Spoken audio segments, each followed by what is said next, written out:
오늘을 살아가는 묵상 시간입니다. 오늘 본문 말씀 신명기 25장 1절입니다. 사람들 사이에 시비가 생겨 재판을 청하면 재판장은 그들을 재판하여 의인은 의롭다 하고 악인은 정죄할 것이며.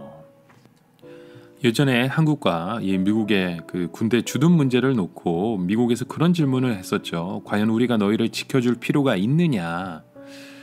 이것은 사실 하나님께서 우리에게 주시는 질문인 것 같습니다. 내가 과연 너희를 지켜줄 가치가 있다고 생각하느냐? 이제 이 땅을 살아가는 하나님의 자녀들이 사람들을 붙들고 하소연하기 이전에 하나님을 붙잡고 하나님 앞에 고백해야 함을 우리에게 말씀하시는 것이죠. 우리는 진정 하나님 앞에서 가치 있는 사람인지 우리가 끊임없이 우리의 자신을 점검하는 것이 필요합니다. 자, 무엇보다도 우리의 조국이 또 우리의 모든 그 삶이 하나님 앞에 쓰임받기 위해서는 항상 기도에 우리는 목숨을 걸어야 합니다. 하나님께서는 아무리 약한 자라 하더라도 하나님 앞에 고개 숙이고 자신을 낮추는 모습을 볼 때 그 사람들이 살아있는 동안에 심판을 내리지 않으십니다. 그 대표적인 예가 우리가 보게 되면 아합 왕이었죠. 아합 왕은 이스라엘의 바알의 종교를 끌어들인 장본인입니다. 아합은 바알을 섬기지 않고 하나님을 섬기는 자들을 죽였으며 심지어 자기 남을 밭을 위해 거짓 증인을 세워서 나봇이라는 사람을 돌려 쳐 죽게 했습니다. 하나님께서 선지자 엘리야를 보내 재앙의 메시지를 전하자 이 말을 듣고 아합이 잠시 동안 마음이 가난해졌습니다. 그래서 옷을 찢어진 옷을 입고 천천히 걸었습니다. 하나님께서는 이런 아합의 모습을 보고 아합에게는 재앙을 내리지 않겠다고 말씀하셨죠. 이처럼 하나님은 참 자비로우신 분이십니다. 오늘 본문의 말씀에도 보면 하나님이 우리에게 주시는 대단한 신앙의 원리를 말씀하시는 것이 아니라 하나님의 백성들이 자기에게 주어진 범위 안에서 깨끗하고 희생적으로 사는 것을 가르쳐 주십니다. 그렇게 하면 하나님은 결코 이스라엘을 버리지 않을 것이라고 약속하셨죠. 자, 오늘 본문의 말씀 1절에 뭐라고 말합니까? 재판장이 나옵니다. 일반적으로 재판은 법에 따라서 옳고 그른 것을 재판장이 판단해 주면서 모든 것이 간단하게 해결될 것 같지만 사실 이것은 참 그렇게 간단한 문제가 아님을 보게 됩니다. 예컨대 사소한 문제들은 재판장의 양심에 따라서 판단이 가능하지만 되게 큼직한 문제들에 있어서 정치적인 입김이 작용되고 또 그렇게 될 때 사회적인 정의가 흔들려서 사람들에게 불화를 일으킬 수밖에 없습니다. 성경에 나타나는 가장 불의한 사건이 바로 아합 왕 때의 나봇의 재판이었습니다.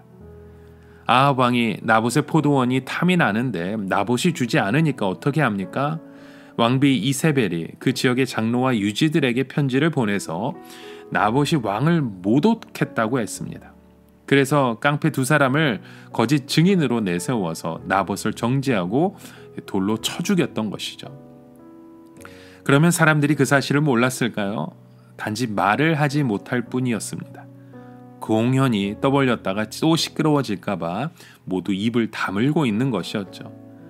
그러나 백성들이 그렇게 할 때 모두 바보가 되는 것이며 아합 왕도 바보의 나라, 바보의 임금이 되는 것입니다. 어렸을 때 읽었던 책 중에 벌거벗은 임금님이라는 동화가 있습니다. 사실 벌거벗은 임금님은 다른 사람이 아니라 정의를 가리키는 사람입니다. 그러면 모두가 다 바보가 되니까 결국 나라에 대한 애착도 없어지고 나라가 어려울 때 목숨을 걸고 지키는 사람도 없게 되는 것이죠. 여러분, 권력을 가진 자들이 백성들이 뭐라고 하기 전에 자기들이 스스로가 법을 지킬 때 사람들 마음속에 나라에 대한 애착이 생기고 미래에 대한 소망이 생기게 되어서 눈에 보이지 않는 것에 충성하게 되는 것입니다. 무엇보다도 이스라엘이 하나님 앞에 가치 있게 되는 방법은 권력을 가진 자가 스스로가 그 법에 자신을 복종시키는 것입니다. 그렇게 할 때 당장은 내 마음대로 모든 것을 하지 못해서 손해보는 것 같지만 결과적으로는 많은 사람들의 신뢰를 얻게 되고 사랑을 얻게 되는 것입니다. 여러분, 우리의 삶 가운데 그런 믿음의 고백들이 일어나야 합니다. 그래서 우리는 무조건적인 성공이 다가 아닙니다. 성공을 위해서라면 부정이나 불의도 얼마든지 용납하는 그런 사회가 되어서는 안 됩니다. 또 성공을 죄악시해서 무조건 때려 부시고 정의로 강한 움직임이 생기는 것도 잘못된 것이죠. 바로 우리의 삶 가운데 그 모든 것이 하나님의 앞에 옳은 길인가, 하나님의 마음에 품은 길인가, 하나님의 그 말씀에 따라서 우리의 이성과 양심의 판단력이 있어야 되는 것입니다. 이것을 따라서 바른 정의를 세워가야 하는 것이죠. 그렇지 않으면 이 우리의 나라, 우리의 공동체는 혼란과 어려움이 더 심해질 수밖에 없는 것입니다. 여러분, 오늘날 우리가 보는 정치인들의 모습을 한번 보십시오. 이 정권의 생명이 짧지만 여러분, 국민의 생명이 참 길다는 건 우리는 알고 있어야 됩니다. 아무리 정치인들이 정권을 잡아도 10년 아니면 20년이지만 이 나라의 백성들은 이 땅에 주님이 오실 때까지 살아가는 존재입니다. 그러므로 한 나라의 백성을 바보로 만드는 것이 아니라 이제로 국민으로서 그렇게 사람을 하나님의 말씀을 통해 두려워할 수 있는 그런 정치가들이 일어나야 합니다. 여러분, 정의는 참으로 아름다운 것입니다. 정의가 지켜지고 존중되는 사회가 하나님 앞에서 가치 있는 사회가 되는 것입니다.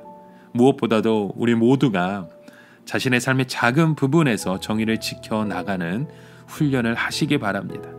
내가 아무리 좋아하는 사람의 말이라 하더라도 틀린 것은 틀렸다고 하고, 내가 아무리 싫어하는 사람의 말이라도 옳은 것은 옳다고 해줘야 바로 아름다운 사회가 세워지는 것입니다.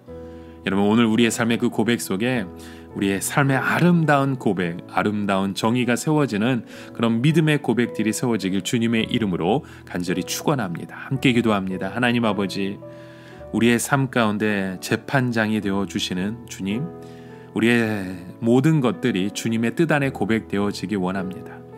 하나님의 그 뜻을 바라볼 수 있는 믿음의 고백이 세워지게 하여 주시고 아름다운 축복의 통로로 쓰임받는 믿음의 자녀 되게 하여 주시옵소서. 예수님의 이름으로 기도드립니다. 아멘.